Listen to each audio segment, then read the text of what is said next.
Okey guys, kalau kipas rumah korang dah slow kan, kipas tu kan, korang jangan beli baru ataupun korang buang kipas lama ni.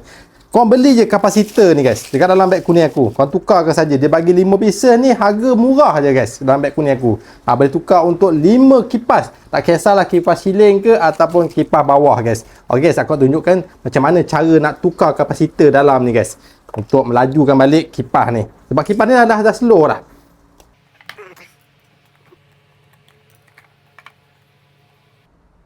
Okey guys, dah jumpa kapasitor yang lama ni, kita potong saja.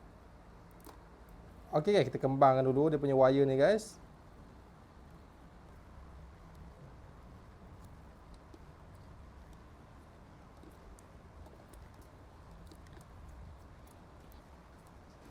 Okey, siap pun guys kapasitor kita. Lepas tu kita letakkan saja kat sini. Okey guys, kita try boleh tak jadi tak. Oh, dah laju balik guys. Okey guys.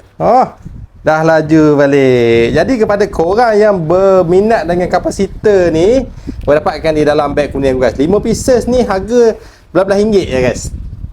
Ni dia kapasitor untuk melajukan korang punya kipas yang dah slow tu. Dia boleh lah untuk kipas siling ataupun kipas yang bawah macam ni guys. Harga murah ya.